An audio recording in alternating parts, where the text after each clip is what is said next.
graduate will graduate without learning how to budget, understand taxes, understand credit scores, or even how to manage debt that they are already acquired. If school is supposed to prepare kids for life after graduation, then it should not only be taught, but financial literacy should be required before graduation. Hi everyone, my name is Bethany Tillman, and I would love for you to consider the benefits of financial literacy before graduation. Financial literacy will surely prepare students for adulthood. Again, as I stated earlier, many graduate without understanding budgeting, taxes, banking, insurance, credit scores, or loans. The Harvard notes that an increasing number of states now require personal finance education before graduating, reflecting its growing importance in today's society. I also had the opportunity to interview Elmer Jones, my boyfriend's grandfather, and Chief Financial Officer of a major commercial insurance company. His extensive financial experience and passion for teaching made him the perfect candidate to interview. He also, during this interview, he explained to me how many young adults he's come across who graduate without knowing about money management. Now, while some people do believe that this should be taught in-house by parents, I would say that parents don't always have the time to do that.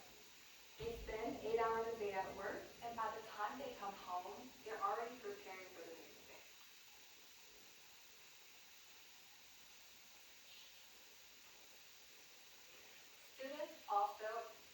Students also spend that same amount of time that parents spend in the house. And not all of these parents have access to this information themselves. However, this can be integrated into the school system, and the same 8 hours a day that students spend in school can surely fit in a required financial literacy class for life after graduation. In addition to preparing these students for adulthood, it'll help them avoid costly mistakes. Students who understand budgeting, borrowing, credit, are better prepared to avoid unnecessary debt and poor financial decisions in life. These courses would teach students how to avoid predatory practices. In my interview with Mr. Jones, he told me how he has personally seen firsthand in his family and witnessed poor financial decisions and how it has affected some of his younger generation later on. They simply didn't have the access or tools to that financial literacy.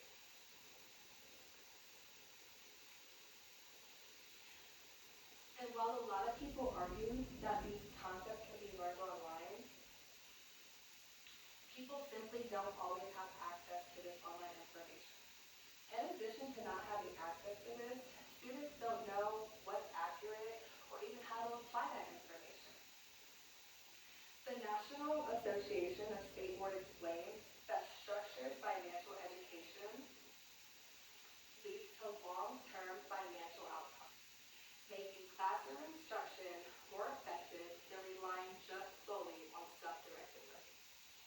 And this is why I say we must implement financial literacy in school. In addition to helping students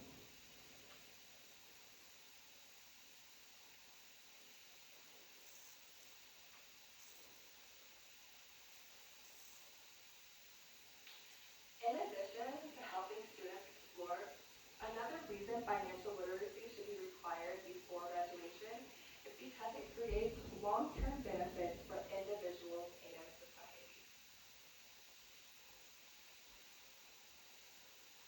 Financial literacy creates long-term benefits for individuals and society. Financial education is associated with long-term financial outcomes, including better saving and borrowing habits, says the National Association Board of Education.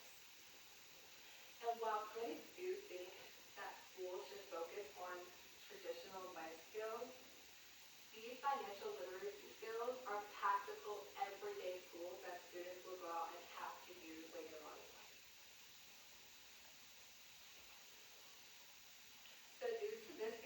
practical skill that we won't just use in school, we'll use it beyond our everyday years. It should be mandatory that it be taught in school. I wanted to share with you all this chart. It was a survey of respondents that wish they had learned about the given topic in high school. When you compare, we have different subjects in financial literacy. You can see that when it's something such as credit, we have a good 34% of students who wish they had learned it in school, while we only see a good 15% did learn in high school. Let's go over to interest rates. Many of these students don't even understand how interest rates work.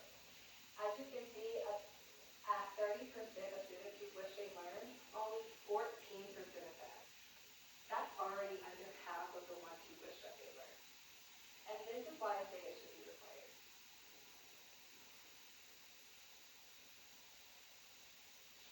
We've seen how financial literacy will prepare these young kids for adulthood.